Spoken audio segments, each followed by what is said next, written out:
Днес сме благословени да представим една от тези проникновени лекции, озаглавена Сурангама Сутра, 4 ясни и непроменими инструкции за чистота, заключение и установяване на място за пробуждане, част 7 от 8 в Между учителя и учениците, изнесена на английски на 24 декември 2018 година.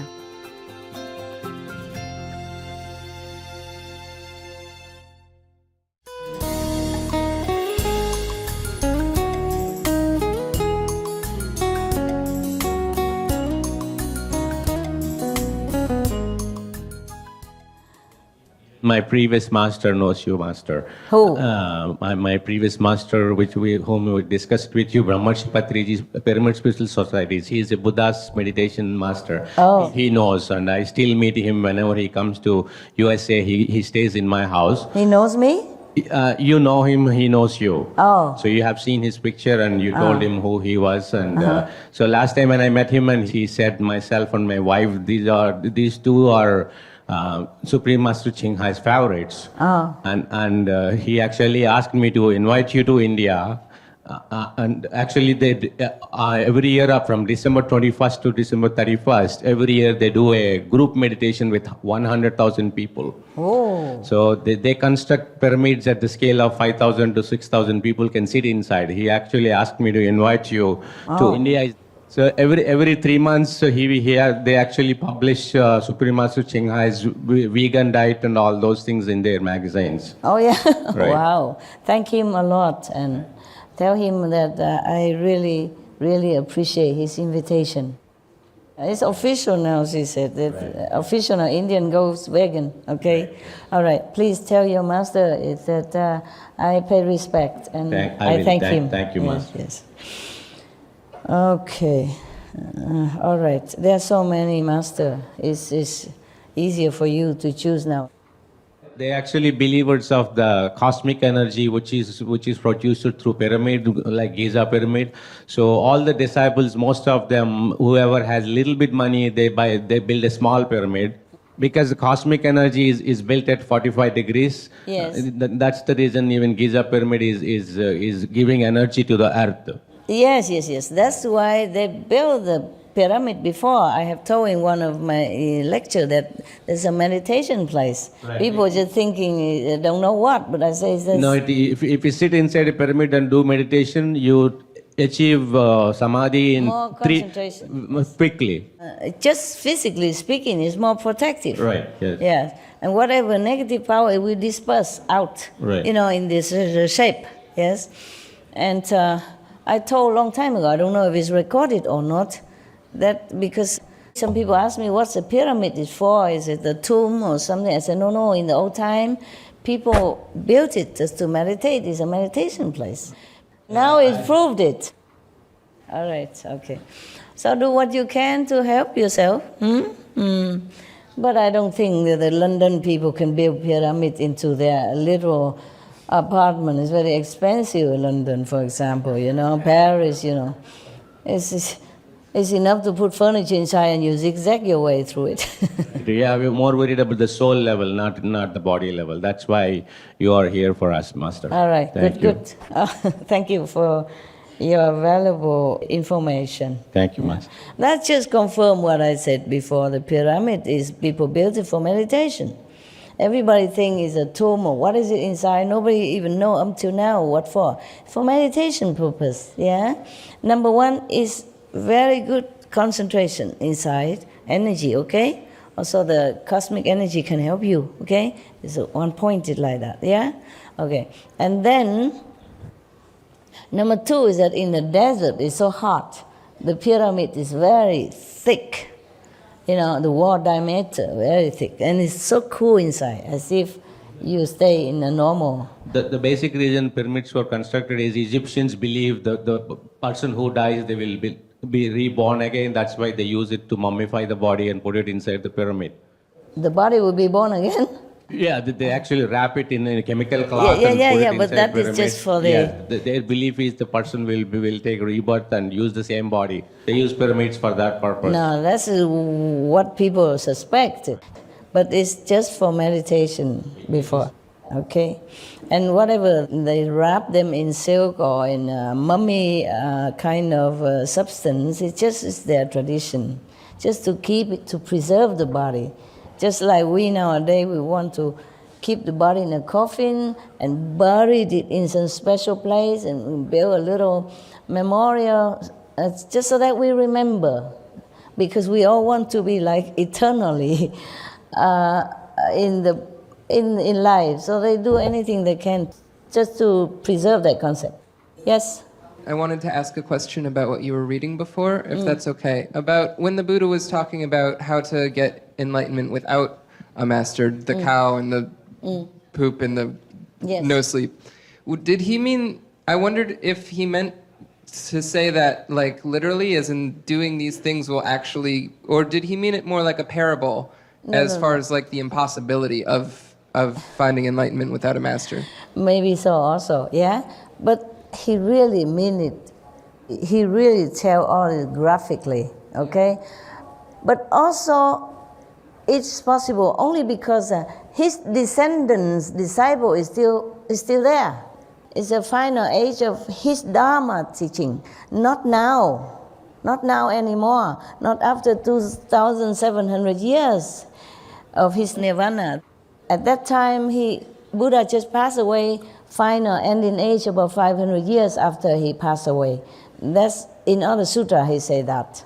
Yes, for him, for his teaching lineage, end at 300, 500 years after. But not now anymore, okay? Even if you want to do it, it might not work. You don't find these pure monks and nuns who still having this blood lineage in them anymore to transmit it to you, however little diluted is still there. After the master died, 300 or 500 years maximum, no more. That's why every sutra emphasized living master. Otherwise, the Buddha was there and he tell people, okay, you just go and do that, no need me, no need the Buddha, okay? No, they all come and study with the Buddha. And he says it's very rare you can find the Buddha, yeah, and the teaching when he's still alive. This is for his descendants, disciple, who still have pure, if they're pure, and the precepts, and they had already, the lineage is still going, not as strong as when the Buddha alive, because they transmitted like from the first successor, yeah, from the Buddha, and then to the second successor of that successor, and the third successor of the successor, and so on and so forth. Just like after the 10th guru of the Sikh passed away, well, before that, he said no more gurus of the Sikh. Only study the scripture, because at that time, that's the best he can offer to his disciples. Because he knows the ninth master has gone. He's the last one. And there's no more bloodline, no more spiritual bloodline to pass on to the next generation. So he said, just study the scripture. That's better than nothing. In the scripture, at least it's mentioned Nam, mentioned precept, mentioned purity, mentioned God, devotion. The people who can follow that and attain some level of understanding of Godhood, and then maybe they're lucky they find living master, okay? Yeah, otherwise the guru cannot cheat people and say, okay, after I die, my wife, my son, his son died anyway in the battle. Because at that time, the king of that country and the people who believe in the king's religion at that time, chasing the master and harass them no end, and in the battle, his sons also die. So even in that lineage, it's supposed to be that his family member inherit the mantle. But to him, he has no more sons anyway. And he knows there's no more gurus in that lineage to uphold the continued bloodline of the spiritual practice. So he says, study Granth Sahib, scripture. At least these are the teaching of the gurus, the true gurus, 10 of them. Continue, at least there are still blessings in there. But that is for his immediate disciples and descendants. Later on, Probably it's all diluted already, but still helpful. Like people believe in the Buddha, they know they should not kill, they should not steal, at least something to keep them afloat and not go to hell, not to descend into lower level and suffering, okay? If they keep the precept as the Buddha taught, even now, if they don't kill, they don't steal, they don't lie, I mean, normal people, even if they eat a little meat, but without knowing the vegan stuff, without having hatred or killing instinct in their heart, keep the 5 precepts, they still can be reborn as human, a decent human, have a comfortable life. And if they continue the 5 precepts like that, they will be reborn again as human, decent life, comfortable. So it helps to study the scriptures. And it helps to learn, from the Bible that you have to be good, you have to, fear God and pray to Jesus, etc. It helps them, okay? That's why the 10 guru of the Sikh tell them study Granth Sahib. The Granth Sahib is your guru. What else can he say when he knows there's no more lineage left? But that doesn't mean he stopped there. It could be that one of his disciple or descendants of the disciple continue studying together a little while longer, and it could be that one of the master descended into that lineage afterward, after the 10 guru passed away. And then he became a master, and then continue the lineage in elsewhere, not in his family lineage. You got that? Because it's like this. In that Sikh system, from the first guru to the 10th, it ends there. Why is that? Because one of the family member of the master have a very selfish wish. One of the earliest Sikh master has a daughter, yeah? Okay. The Sikh master, they're married, okay? But they don't indulge in, physical sensation the way normal people do. They just sometimes have a corporal contact so that they can have children, okay? It's just tradition to have children. So they have 2 or 3 children, maybe like that. Once a year or twice a year to be together with wife, nothing more. Now, one of the master has a daughter, okay? She was sitting with him. Even if she's a daughter of a master, she always had to sit lower than the master. Even a wife or the mother of the master always sit lower than the guru, all the time, in India like that. That you're not allowed to sit, it's just tradition. Out of respect, you don't sit the same height as the master, that's all. Okay, so this daughter, she sat on the ground. And the master of the Sikh at that time, earlier master, yeah? Not the 10th, but before that. And then he sat on his bed to meditate, yes. And the daughter was sitting at his feet on the ground. And somehow the bed was old and one of the leg fell off, okay? So she worried the master will be awakened out of samadhi. She used her hand to hold it all night long. But the nails are pinched into her hand, bleeding, but she still holds it. Such a devotion, okay? So in the morning, the master awakes from samadhi, come back to the physical life, body, and then realize what the daughter has done for him. He felt very, very touched, not just as a master, but as a father as well. Such a filial daughter, of course, who wouldn't like, love? So he said, oh, okay, whatever you wish, I will grant it to you. Normally, master don't say that to anyone because they just let the disciple develop according to their understanding and karma. The master don't favor any disciple and say, okay, I will grant you wish because I like you.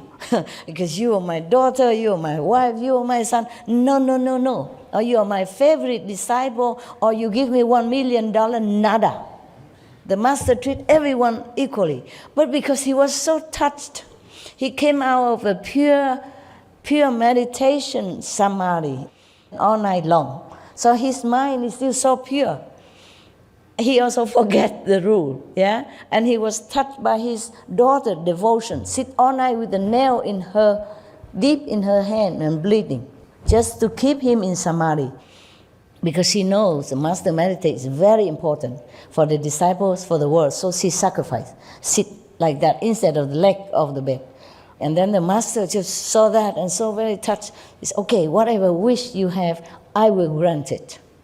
Master really never says such thing, okay? But it's just a situation like that. And then the daughter said, I have only one wish. That the master lineage stay in the family. Oh, man. That is very selfish. You cannot do that.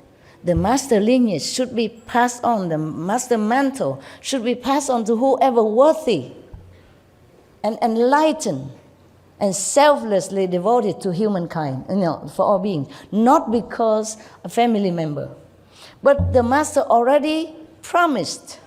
So he has to hold it, even though he was aghast as her request. Because he can foresee that this selfish wish will bring bloodshed into the Sikhism. At that time, there was no Sikhism of thirst. Not because the master at that time or the first Guru Nanak never proclaimed any Sikhism, no, nothing. He just go barefoot, go from one place to another, teaching people, whoever can have affinity with him or have wisdom to learn. Okay? He never want to make Sikhism or anything just so people about him. No. Just happened, okay, afterward. Because the king of that country at that time and his government seek to destroy other religion and other preachers like Guru Nanak and his later successor. That's why we had trouble with at that time. So they had to have some kind of defense kind of system for the disciple, and they call him the Sikh, and would defend the weak, the brothers and sisters. And therefore at that time to recognize each other as Sikh in separation to others, so that they can recognize each other when they see each other, because they have to practice in secret. Okay. Also, the disciples scatter everywhere, so they have to have some symbol to recognize. They have symbol like they have bracelets, and you have your long hair have to wrap up in a cloth, yeah, and your hair have to have a comb, and inside you have a short. What else I forgot? 5 things. 5K. 5K? Yeah, 5K. Everything starts with K letter, so it's called everything 5K. Go with K, okay. A comb, bracelets, and Knife. a knife, or a dagger. And the underwear short, a short. Like this, so that you, female and male same, so that you can identify, And also be ready to go. ready to go to defend others. defend, Yeah, that's what it is, okay? Otherwise, normally the disciple don't ever need any knife or anything. But at that time, they're harassing them relentlessly. They want to destroy the master and the Sikh follower at that time. So they have to just defend themselves, and run. Wow. And nowadays, they remain symbol, you can see him, okay? You see, so even the master daughter and disciple are still that ignorant to wish like that, to wish that the master mantle always remain in the family. Family member not necessarily enlightened or worthy to be a master. She is a good example for that, no? Otherwise she would never ever think of even keep the mantle of mastership in her family. You see that? But the master already promised, so it goes like that. So from then on, their family member inherit the mantle of the Sikhism, as far as if they have son, okay? A daughter, no. I think not at that time, no. So because of that, the Sikhism, from then on up to the 10th master, always there's a bloody battlefield. Always a lot of war and killing and, oppressing from the government, whatever government at that time. The master knew it, but, a master promised you can't go backward. Can go back on that. Whew. Well, I don't have a daughter per se to hold my bed. I have a sofa, it's safer. So far it's always safe. Even if fell down, it don't fall too far. Anyway, good, good. That's why I don't have any daughter, son, or whatever sit next to me. I avoid that in case. But I also don't think we should have any successor. Up to now, not yet. But who knows, in the future, maybe. If I have one, I will tell you, okay? On record video.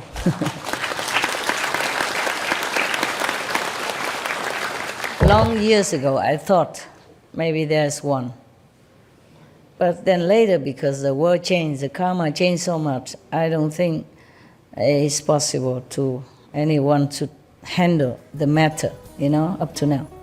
So I have to continue. Okay then. Any more? You want any more stuff? Yes. All right. I think I almost done with that. And this subject about the precepts.